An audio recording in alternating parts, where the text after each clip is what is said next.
Hello, നമുക്കിന്ന് അടിപൊളി ബിരിയാണി ഉണ്ടാക്കിയാലോ? അതും കൂടുതൽ പണികളൊന്നും ഇല്ലാണ്ട് ഒരു മസാല ചെമ്പിൽ തന്നെ ചോറും മസാലയും ഒക്കെ ആയാലോ. അടിപൊളി ചോറാട്ടോ. ഇതെങ്ങനെ ഉണ്ടാക്കാൻ നോക്കിയാലോ? അതിന് വേണ്ടിയിട്ട് ആദ്യം തന്നെ ഞാൻ 3/4 കിലോ ചിക്കൻ എടുത്തിട്ടുണ്ട്. അതിലേക്ക് 2 ടേബിൾ സ്പൂൺ കാശ്മീരി മുളക് പൊടിയാട്ടോ ഞാൻ ഇട്ട് കൊടുക്കുന്നത്. ഇനി ഇതിലേക്ക് ആവശ്യത്തിനുള്ള ഉപ്പും കൂടി ഞാൻ ഇട്ട് കൊടുക്കുന്നുണ്ട്.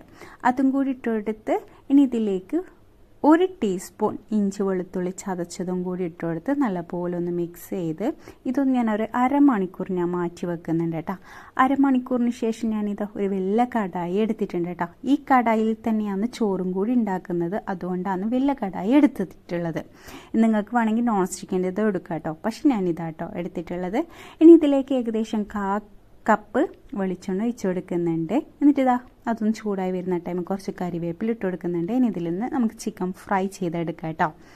അങ്ങനെ ചിക്കന് ഞാൻ 3/4 വേവ് കേട്ടോ വേവിച്ചെടുക്കുന്നുള്ളൂ, കൂടുതൽ കുക്ക് ചെയ്തെടുക്കുന്നില്ല. ഒന്ന് ചോറിലും കൂടി ഇട്ട് ചിക്കൻ വേവുന്നത് കൊണ്ടാട്ടോ അങ്ങനെ ചെയ്തെടുക്കുന്നത്. അങ്ങനെ ചിക്കനൊക്കെ നല്ലപോലെ വെന്ത് വന്നിട്ടുണ്ട്. നമുക്കിതൊന്ന് മാറ്റി വെക്കാം കേട്ടോ. അങ്ങനെ ഞാൻ ചിക്കനൊക്കെ മാറ്റി വെച്ചിട്ടുണ്ട്. ഇനി ഇതിലേക്ക് ഞാൻ കുറച്ചും കൂടി വെളിച്ചെണ്ണ ഒഴിച്ചു കൊടുക്കുന്നുണ്ട് കേട്ടോ. നിങ്ങൾക്ക് ഇനി വെളിച്ചെണ്ണ ഇഷ്ടമല്ലെങ്കിൽ വെജിറ്റബിൾ ഓയിലും വെച്ചിട്ട് നിങ്ങൾക്ക് ചെയ്തെടുക്കാം കേട്ടോ. അങ്ങനെ ഞാൻ ഏകദേശം 3 ടേബിൾ സ്പൂൺ വെളിച്ചെണ്ണ കൂടി ഒഴിച്ചു കൊടുക്കുന്നുണ്ട് കേട്ടോ. ഇനി ഇതിലേക്ക് ഇഞ്ചി വെളുത്തുള്ളി ചതച്ചതും കൂടി ഞാൻ ഇട്ട് കൊടുക്കുന്നുണ്ട്. 1.5 ടേബിൾ സ്പൂൺ ഇഞ്ചി വെളുത്തുള്ളി ചതച്ചതാട്ടോ ഇട്ട് കൊടുത്തിട്ടുള്ളത്. അതിൻ്റെ പച്ചമുളകൊക്കെ മാറുന്ന ടൈം ഇതിലേക്ക് 2 മീഡിയം സൈസ് ഉള്ളി, അത് നീളത്തിൽ അരിഞ്ഞിട്ടുള്ള ഉള്ളിയും കൂടി ഞാൻ ഇട്ട് കൊടുക്കുന്നുണ്ട്. ഇനി ഇതൊന്ന് പെട്ടെന്ന് വാടി കിട്ടാൻ വേണ്ടിയിട്ട് ആവശ്യത്തിന് ഉപ്പും കൂടി ഇട്ട് കൊടുക്കുന്നുണ്ട് കേട്ടോ. ഇനി ഇതൊന്ന് നല്ലപോലെ നമുക്ക് വാട്ടിയെടുക്കുക. അത് ലോ ഫ്ലെയിമിൽ വെച്ചിട്ട് തന്നെ ചെയ്തെടുക്കണം കേട്ടോ.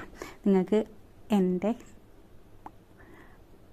പാത്രത്തിൽ അടുക്ക് പിടിച്ചതായിട്ടൊക്കെ നിങ്ങൾക്ക് തോന്നാം, പക്ഷെ അതിപ്പം മാറിക്കിട്ടും കേട്ടോ. അത് നമ്മൾ ചിക്കൻ ഫ്രൈ ചെയ്ത് അതേ കടായിയല്ല എടുത്തിട്ടുള്ളത്, അതുകൊണ്ടാട്ടോ.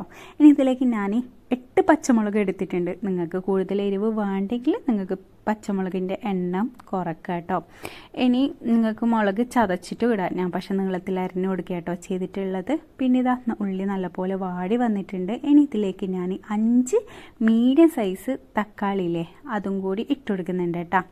അതും ഞാൻ ചെറുതായിട്ട് കട്ട് ചെയ്തിട്ടുള്ളത്, അതാകുമ്പോൾ വേഗം നമുക്ക് വെന്ത് കിട്ടും കേട്ടോ തക്കാളിയൊക്കെ.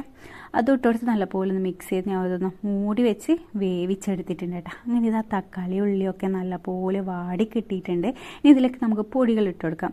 ഞാൻ 1/2 ടീസ്പൂൺ മഞ്ഞൾപ്പൊടിയും 1.5 ടീസ്പൂൺ ഗരം മസാല കേട്ടോ ഞാൻ ഇട്ട് കൊടുക്കുന്നുള്ളൂ. വേറെ പൊടികളൊന്നും ഞാൻ ഇട്ട് കൊടുക്കുന്നില്ല. അതും കൂടി ഇട്ട് കൊടുത്ത് നല്ലപോലെ ഒന്ന് മിക്സ് ചെയ്ത് കൊടുക്കുന്നുണ്ട് കേട്ടോ. ഇനി ഇതിലേക്ക് നമുക്കൊരു തിളച്ച വെള്ളവും കൂടി ഒഴിച്ചു കൊടുക്കുന്നുണ്ട് കേട്ടോ ഞാൻ. പിന്നെ വെള്ളം നേരത്തെ ഉണ്ടാക്കിയത് കൊണ്ട് ചെറുതായി തണ്ണതുകൊണ്ട് ഒന്ന് മൂടിയിട്ട് ഞാൻ കൊടുക്കുന്നുണ്ട് കേട്ടോ. അങ്ങനെ വെള്ളം തിളച്ച് വന്നിട്ടുണ്ട്. ഇനി ഇതിലേക്ക് അരി ഇട്ട് കൊടുക്കാം കേട്ടോ. ഞാൻ 2 ഗ്ലാസ് അരിയാണ് എടുത്തത്, അതുകൊണ്ട് തന്നെ 3 ഗ്ലാസ് വെള്ളവും ഒഴിച്ചു കൊടുത്തിട്ടുള്ളത്. അങ്ങനെ അരിയും ഇട്ട് കൊടുത്ത് നിങ്ങൾ ഏത് ഗ്ലാസ്സിൽ അരി എടുക്കുന്ന അതേ ഗ്ലാസ്സിൽ തന്നെ വെള്ളം എടുക്കണം കേട്ടോ. ഇട്ടെടുത്ത് നല്ലപോലെ തിളച്ച് വന്നിട്ടുണ്ട്. വെള്ളം ഒരു 3/4